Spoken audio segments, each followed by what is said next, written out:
In this world, nothing has been job better till now. You can achieve artificial intelligence through machine learning. तो आप उसको तब तक data देते रहते हो जब तक वो आपको एग्जैक्ट फॉर्मूला बना के नहीं दे. That's called machine learning. ठीक है. तो आप कैसे उस मशीन को काम करना सिखाते हैं, आपकी हर लाइफ की हर चीज के अंदर ये आएगी. मेरा पक्का मानना है, अगर आपने ट्रांसफॉर्मर देखी है, आपने मैट्रिक्स देखी है, तो वो दिन बहुत दूर नहीं है. लास्ट एपिसोड में हमने राजेश सर से आईटी इंडस्ट्री के बारे में बहुत कुछ समझा था. So let's continue our stand out discussion with multi-talented personality and a young entrepreneur, Mr. Rajesh Agarwal. So Rajesh ji, welcome to the Career Talk series of Career Jano. So Rajesh ji, next question is कि आजकल machine learning, data science और artificial intelligence का market में बहुत ज़्यादा trend चल रहा है. Of course, these three are different but connected to each other. तो क्या प्रैक्टिकल डिफरेंस है इन तीनों के बीच में? देखिए, दो टर्म्स अगर आप बाय डेफिनेशन बात करेंगे तो तीनों अलग अलग चीजें हैं बाय डेफिनेशन. ठीक. लेकिन अगर आप बाय करियर बात करेंगे, करियर ग्रोथ कैसे होता है, तो इन तीनों के लिए अलग करियर नहीं है. मतलब जो आपका तरीका है वहाँ तक पहुँचने का वो सेम ही है. सेम है. हाँ, सेम ही है, कोई डिफरेंट नहीं है. मतलब फ्यूचर आगे जाके आपका अलग होगा, बट स्टार्टिंग पॉइंट जो आपका है वो ऑलमोस्ट सेम रहने वाला है. तो अगर मैं बाय डेफिनेशन आपको पहले डिफरेंस बता देता हूँ. Data science is all about operating on the data. ठीक है. दो टर्म्स डेटा साइंस से दो टर्म्स जनरली कंफ्यूजिंग होते हैं, data analytics and data science. ठीक है. तो मैं डेटा एनालिटिक्स हमेशा से होती आई है. Data science is somehow new term. Okay. ठीक है. स्टॉक मार्केट में डेटा साइंस कोई नई टर्म नहीं है.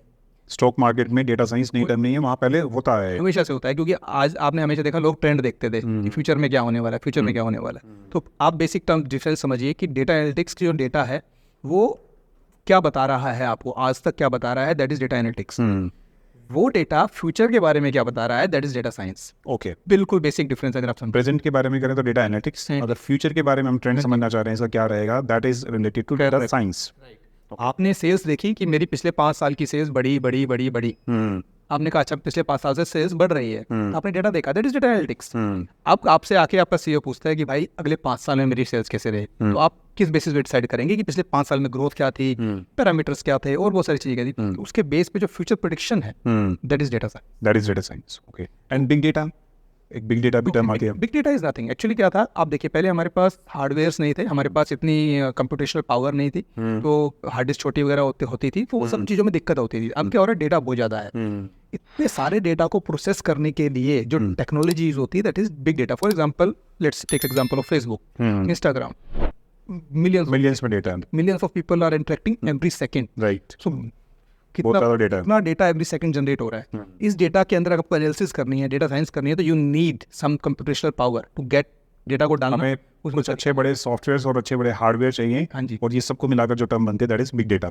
तो big data is nothing to handle with large amount of data. तो लार्ज अमाउंट ऑफ डेटा को मैनेज करने के लिए देयर आर टूल्स. सो अगर आप वो टूल्स लर्न कर लेते हैं, तो you are good enough in big data. So this was about the data science, big data and data analytics. Correct. Now come to machine learning and artificial intelligence. See, artificial intelligence, machine learning is a part of artificial intelligence, would say.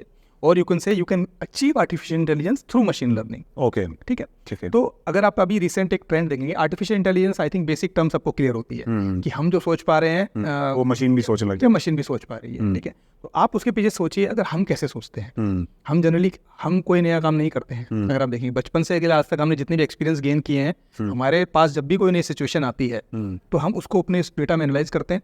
ठीक है. उसके हिसाब से एक जो हमारे experience रहे हैं, एक्सपीरियंस के बेस पे हम एक डिसीजन लेते हैं. वो डिसीजन दे. तो हम चाहते हैं कि सेम चीज जो है एक मशीन करने लगी है, दैट इज आर्टिफिशियल इंटेलिजेंस. ठीक है. लेकिन प्रॉब्लम ये आती है कि ये डिसीजन लेने के लिए that machine has to learn. तो हम उस डेटा को मशीन के अंदर डालते हैं.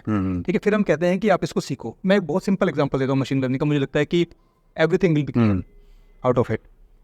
आपको पता है कि जैसे मैंने कहा कि एक्स स्क्वेयर, मतलब अगर आप एक ट्रायंगुलर का हम वो फॉर्मूला ले, मतलब कोई फॉर्मूला बना लेते हैं, right, pi r square, let's say एक सर्कल का एरिया है. तो अभी ये फॉर्मूला हमें बताया गया है मैथमेटिशियन से कि भाई इसका फॉर्मूला ये होता है अगर आपको इसका क्षेत्रफल निकालना है, एरिया निकालना है.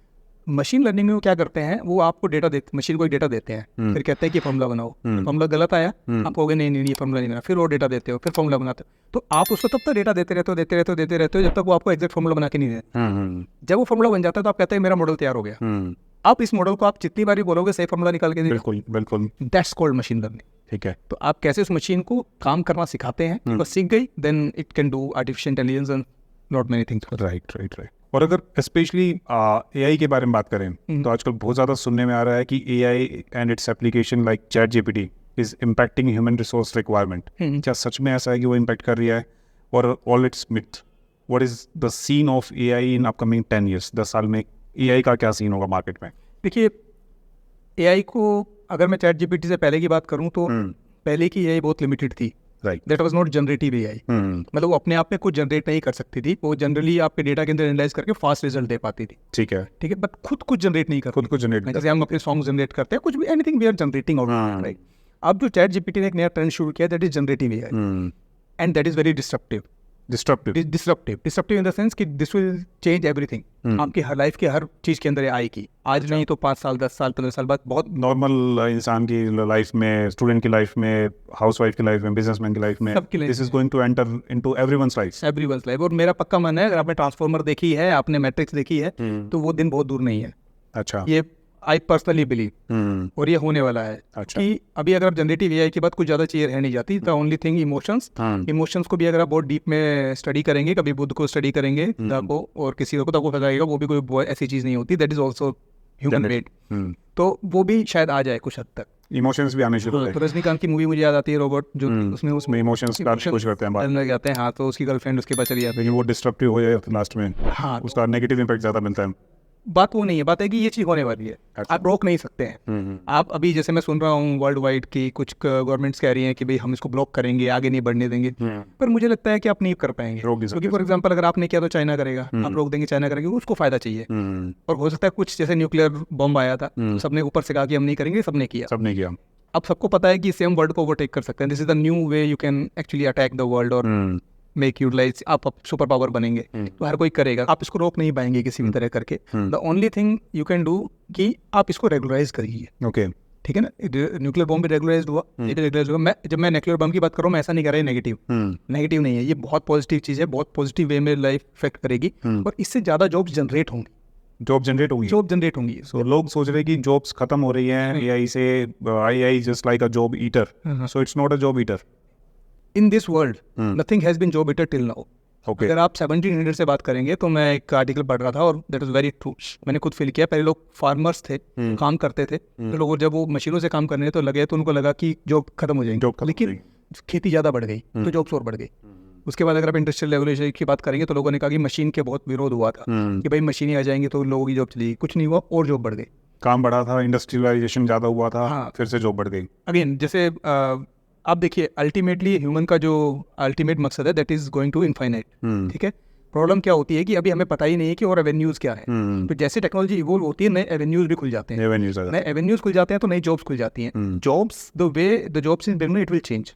नई जॉब्स आएंगी, नई तरीके की जॉब्स आएंगी। हाँ, जो लोग अभी इसी ढर्रे पे चल रहे हैं, इसी तरह से काम कर रहे हो, जो चेंज होने को तैयार नहीं, जो अपने आप को अपडेट नहीं कर रहे हैं, they will go away. Okay, for sure, उनके लिए इंडस्ट्री में कोई जगह नहीं है, जगह है नहीं, और वो चले जाएंगे। उनको वो या तो अपने आप को बदलिए आप, वरना आप चले जाएंगे। जैसे टाइपराइटर से आप कंप्यूटर पे अगर नहीं आए हो, तो जो अड़े रहे उस टाइम पर कि नहीं कंप्यूटर नहीं चलेगा, तो वेनिश हो गए। Either you change yourself or otherwise industry will replace you. Right, बिल्कुल। मतलब सर्वाइवल ऑफ द फिटेस्ट वाली बात है, वो हमेशा रहता है, इस वर्ल्ड के अंदर हमेशा रहेगा। पर हाँ, जॉब नहीं जाती है, कुछ नहीं होगा। मुझे लगता है नए एवेन्यूज खोलेंगे, बहुत जॉब जनरेट हो। राइट, और भी बहुत सारी बातें हैं जो हमें राजेश जी से जाननी है। So don't go anywhere, we will continue our session in the upcoming episodes and stay tune with career जानो।